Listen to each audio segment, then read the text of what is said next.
сайн бацхан өдрийн мэнд төргий мэд түгээ олон нийтэд мэдлэгийг түгээх зорилготой мэд түгээ богино контентын маань ээлж дугаар эхлэхэд бэлэн болоод байна. За бид өнөөдөр урьсан зочноо танилцуулъя.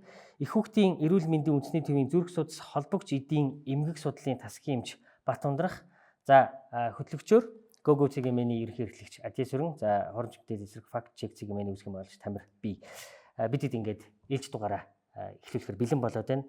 За тэгэхээр өнөөдөр бид өмнөх дугаар дээр болохоор хэрхэн шалтгаан зүрхний өвчлөлийн талаар ярилцсан. Тэгэхээр энэ удаад бол яг эрүүл мэндийн салбар дээр газар дээр нь ажиллаж байгаа эмчийг ураад байгаа. За тэгэхээр өнгөрсөн хавар ерөнхий боловсролын сургуулийн хүүхдүүдээс шинжилгээ авсан шүү дээ, тий. Стрептококкийн шинжилгээ авсан онцлогоор. Тэгэхээр энэ онцлогоор авсан шинжилгээ эерэг болон сүрэг гэсэн хоёр үр дүнг үзүүлж байгаа. Эерэг гарсан хүүхдүүдийн хувьд жишээлбэл яах вэ гэдгийг та бас энэ удаад энэ ярилцлагыг эхлэхдээ хэлж өгөх зүгээр нь ягаад гэхээр сая сургууль дуусахад бол эцэг эхчүүд нь эерэг болон сүрэг гэсэн мэдээллийг нөхцөн. Гэхдээ эерэг гарсан бол хүүхдүүд ер нь цаашдаа яах юм бэ? Эцэг эхчүүд хүүхдүүдэд хааш наваач үзүүлэх вэ гэдэг асуудал. За энэ өдрийн мэнд. За өнөөдөр танай хамталтанд намайг урьж оролцсонд баярлалаа хэлье.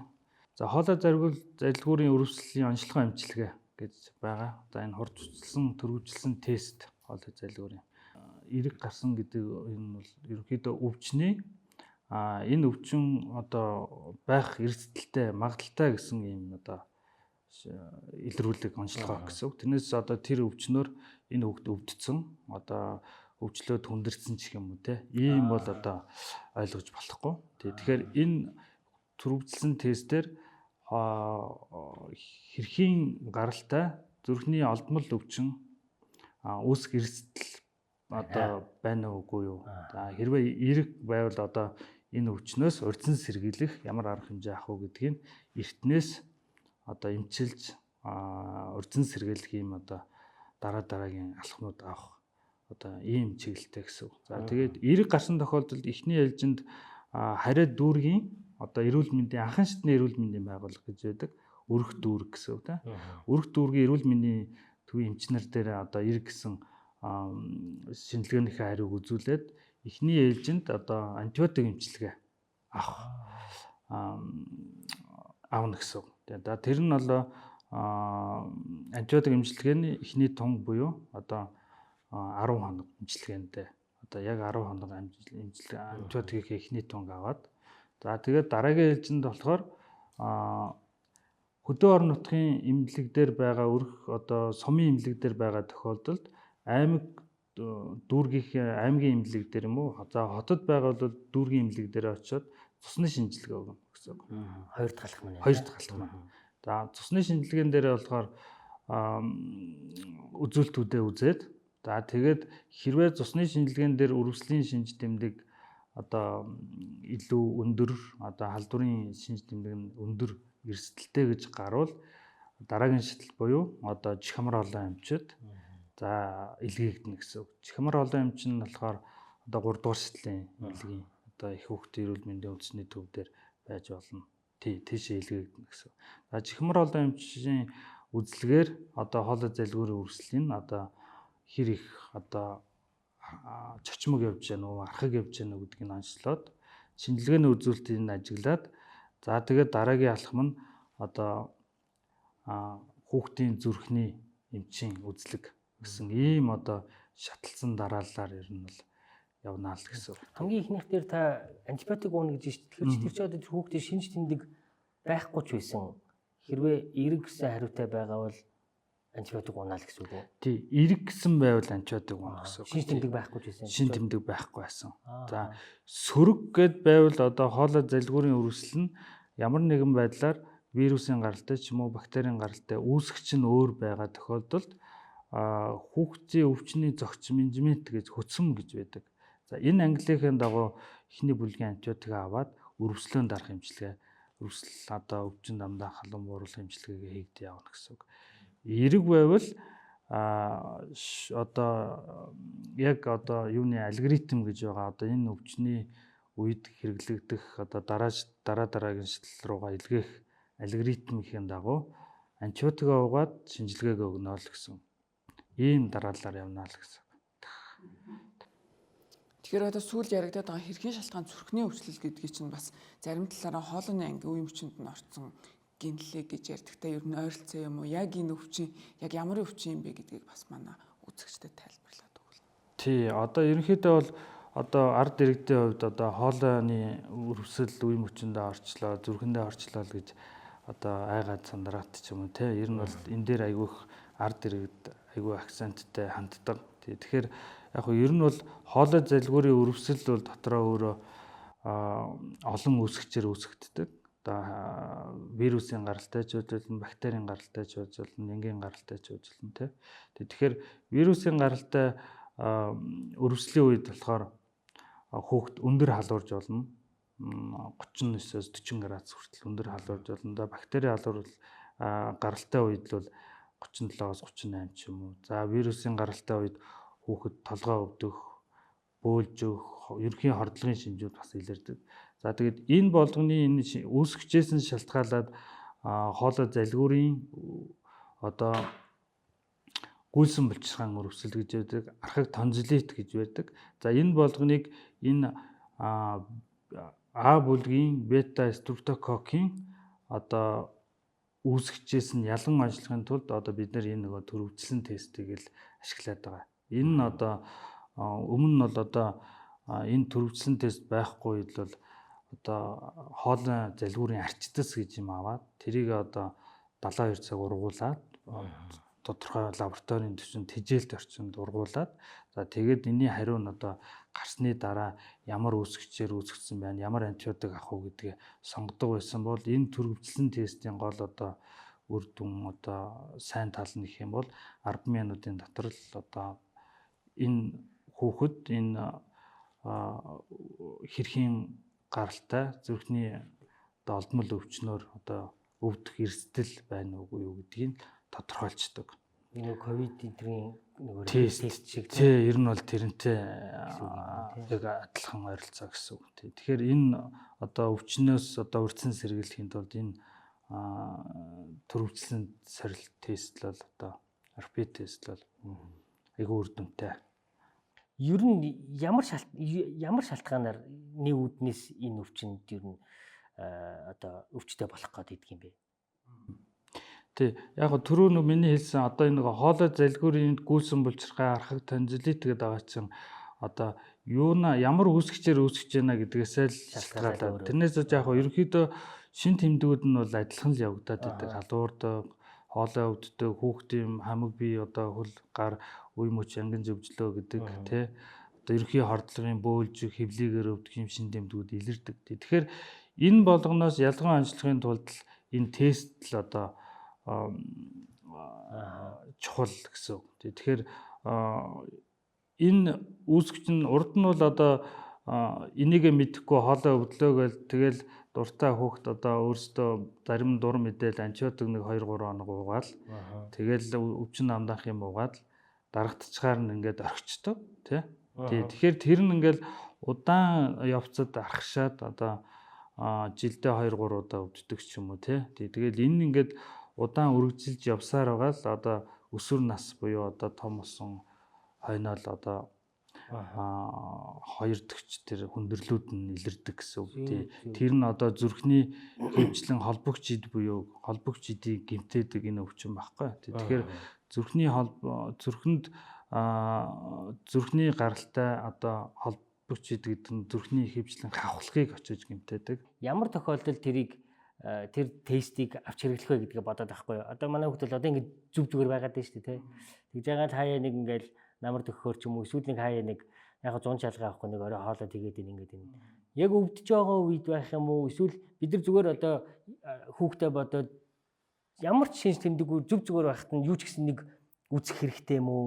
Ямар үед юу тэр тестийг авах хэрэгтэй юм бэ? Жишээлбэл нөгөө яг вирусаар өвчлчүүд энэ үү зүгээр нөгөө улирлын чанартай том уу энэ үү гэдэг хоёрын хооронд ялгаатай шинж тэмдэг байх уу? Тий. Тэгэхээр бас одоо бол энэ нөгөө энэ төслийн хэрэгжээд энэ одоо эхний чатанда явж байгаа. Одоо Улаанбаатар хотын дүүргүүдл нь 6 аймгаар явцсан байгаа. Тэгээд хамгийн эхний одоо байдлаар Сэлэнгэд хийгдсэн одоо шинжилгээгээр болохоор 15% нь одоо эрэг гарсан гэж үзсэн байхгүй. Тэр нь ихэвчлэн одоо өвлийн улирал байсан. Тэгэхээр бас яг нэг ханиад томооны улирал бас давхцсан байх магадaltaй гэж гараад байгаа. Арай өндөр хувьтай гарсан байхгүй.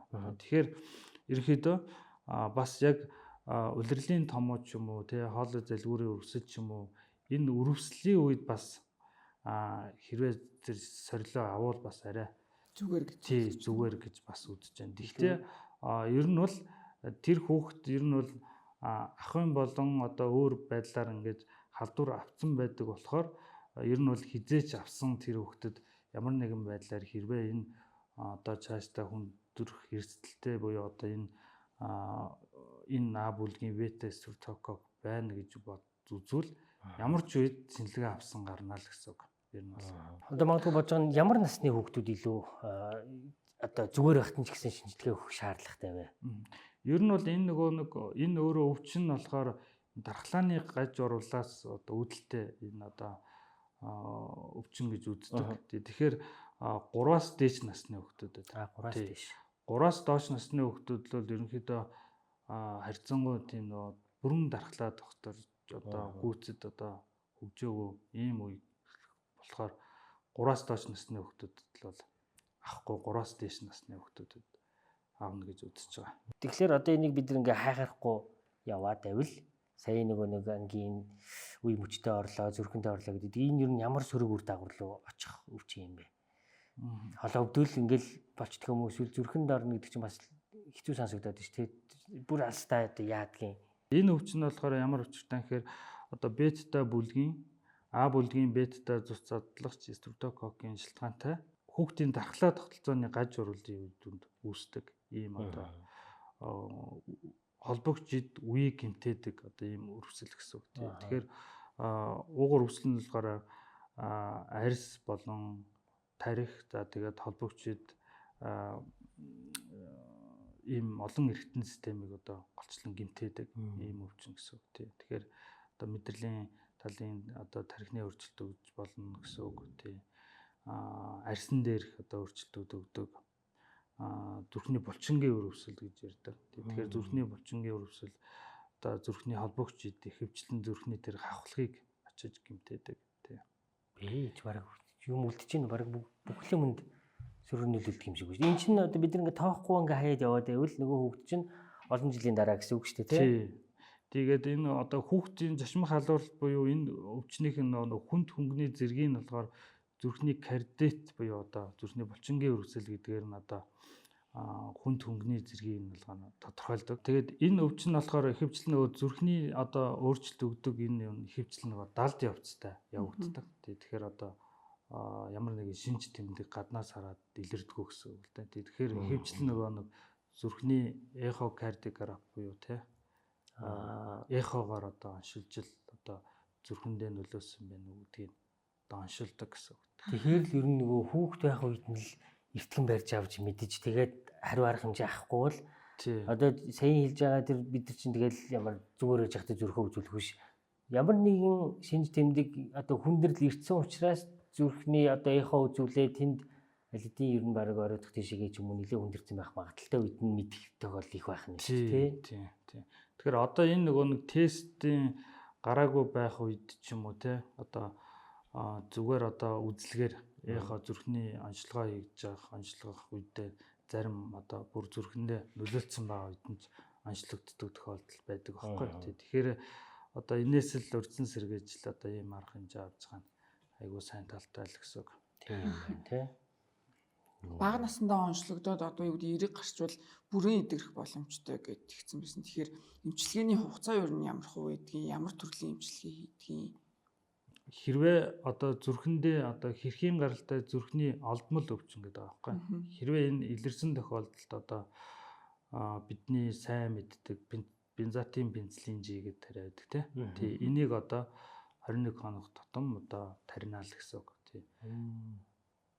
Одоо энэ болохоор урьдчилан сэргийлэх болон эмчилгээний гэж одоо хоёр байгаа гэсэн тий. Урьдчилан сэргийлэх гэдэг нь одоо түрүү бидний хэлсэн хэрвээ эерэг гарсан тохиолдолд 10 хоног анчиотог өгнө гэдэг байгаа тийм. Эсвэл нэг удаа пенцилин G нэг удаа тарьж өгнө гэсэн үг. Эмчилгээнд нь. Тий. За тэгээд эрэг гарсан ч гэсэн одоо дараагийн шатлуудаараа шинжилгээгээ өгөөд зүрхний яхандаа харуулахаар зүрх одоо гэмтсэн байна гэж үзээ. Тийм тохиолдолд болохоор бензотин пенициллин G-гээ одоо эмэлзэн шинж тэмдэг гэж байдаг. Одоо нөгөө түрүүний бидний хэлсэн те кардитин шинж одоо зүрхний өөрчлөлт ямар нэгэн байдлаар арсны өөрчлөлт, төв мэдрэлийн тогтолцооны өөрчлөлт энэ шин тэмдгүүдээр одоо шалгуур гэж байдаг. Джонсны шалгуур гэж байдаг. Энэ шалгууратаагаас ямар хэдэн шалгуур нь байна гэдгээс нь шалтгаалаад нөгөө бензотин пенициллин G-гээ хэдэн хэр удаан тарих уу гэдгээ одоо зүрхний нарийн мэргэжлийн эмч нар нь шийднэ гэсэн. Тий, ихэвчлэн 5 жилээс дээш хугацаанд 21 хоног тутмаа одоо ингээд тариа явна л гэсэн үг тийм. Айхуу удаа юм шүү дээ. Тэгэхээр ер нь бол 5-аас дээш жил ингэж айгүй удаа эмчилгээд. Тэгэхээр тэр хэрвээ зүрх гэмтсэн байгаа үед л айгүй хэцүү өвчин болоо эмчиж байгаа гэсэн үг байгаа ч тийм. Тийм байна. Эмчилгээ нь бол хэцүү болоо. Тэр яаж тийшээ очихгүй байх вэ гэдгийг нэг бид нар бол одоо хүүхдээр өөрсдөө бодох юм байна шүү дээ. Ахын хугацаанд одоо урьдчилан сэргээлт гэдэг байгаа. Одоо анх дахь урьдчилан сэргээлт, хоёр дахь урьдчилан сэргээлт гэдэг байгаа. Анх дахь урьдчилан сэргээлт гэдэг нь бидний одоогийн одоо ахын нөхцөлийн одоо өдөр тутмын одоо бидний хэрэгэлдэг одоо жишээл тэгэл одоо шүдэ авах сойзноос эхлээл одоо хүн болгон тусдаа одоо ариутгаж хэрэглэн тэ бие бинийхээ сойзыг дамжуулахгүй ариутгаж гэснээс одоо нөгөө сойз чинь нэг юм савн дотор нэг гэр бүлийнхээ ингээ хийцэн бидэг шүү дээ. харин Тэгэж болохгүй юм. ер нь бол одоо болохгүй л Сандраад их танах тэгж байгаа юм уу? Манах тэгдэг байхгүй юу? Нэг юм савн дотор хийцэн. ер нь бол ань чинь нөгөө халдварлах зам нь агаар цэслийн зам халдварлалтай. Агаар цэслийн зам ер нь бол нөгөө баргалжил ковидын үеийн юутай ер нь төстэй гэсэн үг. Тийм байна. Гэхдээ агаар цэслийн замаар дамжин ахуйн хавдлаар дамжин гэж байгаа. Ахуйн гэдэг нь нөгөө аяг халбаг одоо тэгэл хүүхдүүдийн хоорондоо аяг халбаг тоглоомоо ингээд нэг хэрэглэх ч юм уу те. Тэгээ энэ болгон чинь одоо энэ анх дахь урьдчилан сэргээлтний одоо эхний одоо ахлахнууд гэсэн. Тэгэхээр эндээсээ л эхэж одоо урьдчилан сэргээлтийг хийхгүй бол одоо аав нь архаг одоо хоолой өвддөг те голомттой. За тэгэл тэр нь ахуйн замаараа одоо халдах магадaltaй эрсдэлтэй л гэсэн үг тийм.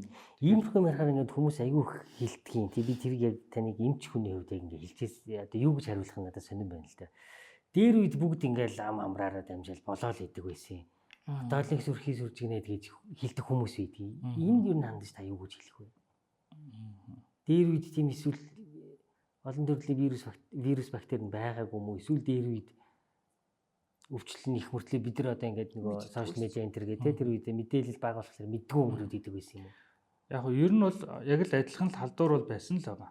Тийм. Яг л адилхан л одоо аав ээж нь өвддөг байсан бол тэр гэр бүл бас л тийм үүсгэж байгаа л гэсэн үг. Гэхдээ одоо ингээд нөгөө нэг онцлогоонууд нь илүү нарийн болоод онцлоод байна шүү дээ тийм. Тэгэхээр ингээд тоотой ингээд одоо яг тэдэн хувь нь илрээд байна ингэж гэн гэдэг болохоор л илүү нөгөө нэг мэдээлэл сайтай болцохоор энэ өвчин ихссэн юм шиг. Их юм шиг санагдаад байгаа. Тэрнээс биш адилхан л одоо дээр үед л байж л байсан. Тий хоолой залгуурын одоо хоолойны архаг ангийн ингээл хоолойны мах хаяхгуулаа ирдэг байсан шүү дээ. Тэгэхээр бол ер нь бол адилхан л байсан. Тэгээд тэгтээ одооноос одоо ингээд улам одоо хүн ам ихсэх те ингээд одоо шигүү сууршилтай хотын амьдралын хэм маяг бас өөрчлөгдөөд энэ хүмүүс нэг дор олуулаа амьдарч шүү дээ. Тэгэхээр илүү их халдвар ихсээд илүү өвчлөл нь ихсээд байгаа. Энтэй холбоотой одоо ингээд ихсээд одоо хүмүүс ингээд одоо арай л сөржигнээд байгаа юм уу гэдэг байгаа чи ер нь бол ийм онцлогоо шинжилгээ нь сайн болсонтой ер нь бол холбоотой л гэсэн. Дээр үед болоо л идэг гэсэн гэдэг хүмүүс бас зүгээр хэлмээр санагддаг үг. Тэр үеийнхээ дундаж наслтыг харахад хүртэл тийм хамаагүй бага шүү дээ тийм. Тэгэхээр одоо тэр зүрхний олдмол гажиг гэдэг л бол айгүй хэцүү өвчин. Одоо тэгэл анх халдвар авсноос хойш 20-30 жилийн дараа тэр одоо ахтар өөрчлөлтөнд зүрхний хавхлагын дутагдал гэж юмд нь орчдог. Тэгэхээр тэр хавхлагыг одоо мэдцлийн арга буюу эмчлэх эсвэл одоо өөр хиймэл хавхлага суулгах юм мэдцэл хийгддэг. Тийм болтлоо хүндэрдэг ийм айхтар өвчин байгаа болохоор тий. Тэгэхээр одоо нас л одоо ахын одоо өдөр тутмынхаа хэрэглэнээс л одоо анхаарахгүй бол болохгүй гэсэн. Юун дээр хоолойны өвчлөл дээр саяны ярьснаас бол эн чинь нөгөө удамшлын юм ерөөсөй байхгүй юм шүү ш тий. Халдварл дамжаад яваад байгаас шүү удамшдаг юм байхгүй юм шүү ш тий. Заримдаа нөгөө хүмүүс ингэж гэдэг. Би багада айгүй хоолой өвдөг гэсэн юм. Манай энэ намайг дөрөөсөн. Яг надтай адилхан хоолой айгүй амархан өвдчихдэг гэдэг. Тэр чинь зүгээр л вирус юм уу нэмэл яваад юм гэсэн үг юм. Тий, ерөөсөө л ингээд ахын замаар л халдаад байгаа болохоос удамшдаг гэдэг үг л бол одоо бас өрөөсгөл гэсэн үг тий. Саяны нөгөө сойд шиг за аяг халбаг бол тустай байгааг бол ойлгочод байгаа. Хайцсангуу нэг үе яваад бол тий. Амнасаа ам дамжуулж ингээ хүнс хүүхдтэй өгөхгүй юм байна. Уужсэн ундагаа нэг амнаас уудгүй юм байна гэдгийг бол мэдчихэе да. Саяны сойцыг бол би анх удаа нэг саунд ингээ байх нь эрсдэлтэй юм байна гэдгийг сонсож байгаа байхгүй. Тэр чинь нөгөө агаар тусны замаар юу гэдэг юм. Сойд бол манайх ч гэсэн тустай байдаг. Зүгээр би яг сая бодсон хүүхдүүдийн нөгөө гар ингээл ам угаачаад арчдаг алчуур бол нэг үү. Нүүрний алчуур бийж болох уу? Тэгээ бас л нөгөө салст гэдэг утгаараа одоо шүлсээр бас дамжина гэж байгаа байхгүй. Тий. Тэгэхээр бас л магадaltaй л юм. Тий, магадaltaй л гэсэн үг. Тий. Тэгэхээр ер нь бол гэр бүлээр нь л одоо эрүүлжүүлж энэ өвчнөөс одоо урьдчилан сэргийлнэ л гэсэн. Тий. Тэгэхээр одоо энэ жилийн дараа гэхэд энэ тест л бол одоо ингээд аптекуудаар зарагддаг бол. Жилийн дараагаас болох юм байна тий. Тий, ер нь бол энэ одоо намраас энэ үлдсэн аймагуудаа ингээд тойрох байхгүй. Тий. Тэгэхээр энэ аймагуд одоо бүх аймагуд хамрагдаад Монгол Улсын хэмжээнд бүх хамрагдаад үр дүн гараад ингээд ирэхээр зүгээр нөгөө тест чиг одоо юунуудаар аптекаас худалдаж аваад өөрсдөө ингээд үзээд ингээд холооруугаа тий. Хүүхэд 3 билүү 5-наас хүртлээр жилдээ угаасаа юу гэдүүлээ яг нөгөө томоогийн үеэр 20 жилөө 30 удаа өвддөг хүндрэхгүй л бол наа чи асуудал биш гэдэг чинь бас худлаа юм шүү. Тэгээд тэр вирусээ ингээд өөрийнхөө мэдээллийн санд оруулаад суулгаж явах хэрэгтэй энэ төр гээд тий.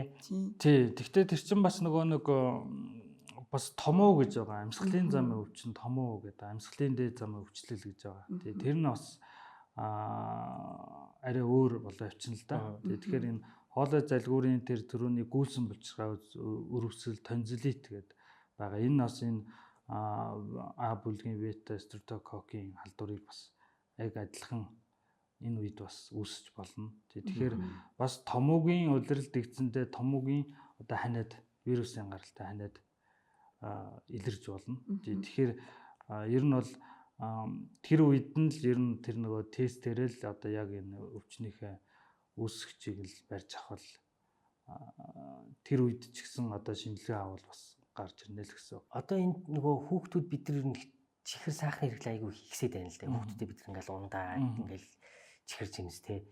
Энэ бас шалтгаалаад энэ хоолойнд ингээд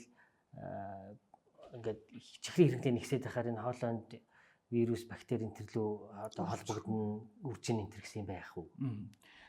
Энэ ерөнхийдөө хоолой залгуурын амны эрүүл ах гэж байгаа. Тэгэхээр энэ одоо эрхийн цэцлэгийн зүрхний өвчнөөс сэргийлэх бууруулах одоо бидний төслийн бас нэг гол юу нь болохоор шүд эрүүлжүүлэх юу давхар явж байгаа байхгүй. Тэгэхээр одоо шүдний өвчлөл одоо шүдний одоо цооролт гэж ярьдэн шүү дээ бид нэр кариес гэж ярьдаг. Энэ бол бас л яг адилхан тэр дотор үржиж байгаа үүсэж байгаа нь ян бас л яг адилхан бас хоруу чанартай зүрхийг гэмтэх одоо үүсгэж бас тэр дотор үржээд ингээд байх бас таатай нөхцөл бүрддэг. Тэгэхээр ганцхан хоолой залгиурахгүй шүдний хорхоо гэж ярьдаг тийм тэр дотор үрсэл явагдаж байгаа бас л адилхан анхаарах шаардлагатай гэсэн үг. Нөлөөлөл гэсэн. Тэгэхээр нэр нь бол шүд гэдэг бас аюул чухал. Тэгэхээр төгсгөлд нь та ер нь сая хэлж амжаагүй ч юм уу те эсвэл энийг нь хэлж хиймсэн гэсэн зүйл байна. За ерөнхийдөө яг би өөрөө хүүхдийн яг зүрхний мэрэгжлийн юм чи аахгүй. Тэгэхээр зүрхний одоо гажиг гэдэг хүмүүс одоо арга ирд ярьдаг те. Зүрхний гажиг. Зүрхний гажигн дотроо болохоор түрүү би хэлсэн олдмол болон төрөлхийн гэж байдаг. Тэгэхээр зүрхний олдмол гажиг нь одоо бидний одоо яригадаад байгаа одоо энэ сэдв өсөв. Тэгэхээр олдмол гажигаас одоо урьдчилан сэргийлье гэвэл одоо багаас нь л одоо хоолой шүдийн нэрүүл байлаа. Одоо хоолой залгуур гэж яриад байгаа болохоос бид бас шүдийг орхиж болохгүй. Тэгэхээр хоолой шүдийг бас аль алийг нэрүүлжүүлэх байх хэвээр. Одоо сүүн шүд гарснаас нь ихсүүлэл хүүхдийг багаас нь амын зайлуулдаг ч юм уу шүдийг угаалгаж сурах хэрэгтэй. Тийм. Тэгэхээр энэ болгоомж нь л одоо ирээдүйд одоо үүсэх тэр хүнд өвчнөөс өртөн сэргийлэх шүү гэж ар ирээдтэй одоо захин зөвлөе. Тийм. Маш их баярлалаа. За маш их баярлалаа. За ингээд мэд түгээ буюу мэдлэгийг олон нийтэд түгээх зорилготой бидний богино контент энэ удаагийн дугаар энэ үрээд өндөрлөж байна. За бид өнөөдөр их хүүхдийн эрүүл мэндийн үндэсний төвийн зүрх судас холбогч эдийн эмгэг судлалын тасгийн эмч Батундрах эмчтэй маш сонирхолтой, маш хэрэгтэй ярилцлагыг хийж хүргэлээ. Миний хувьд сонсоод сууж байхдаа ямар ч байсан за жилийн дараа тэр тест бол гарах юм байна. Тэгэхээр би өөр дээрээ ч гэсэн хүүхдүүдээрээ ч гэсэн ямар ч байсан тэр тестийг авч яг одоо тэр вирус надад байна уу, манад байна уу гэдгийг бол шалгана. За тэгээд тэрний хажуугаар бас гэртээ ахуй нөхцөлд урьдчилан сэргийлэх аян халбах хоорондоо хүүхдүүдээ солилцох, холцох одоо тэр сойц шиг гэмүү те иймэрхүү зүйлсүүдийг бол үнэхээр дахин гэж бодлоо. Маш их баярлалаа. Маш их сонирхолтой ярилцлага баярлалаа. Танай хамт олонд ирсэн баярлалаа. За маш их баярлалаа. Мэд түгээн нэвтрүүлгийг энэ хүрээд өндөрлөж байна. Дараагийн нэвтрүүлгээр эргээд уулзъя. Баярлалаа.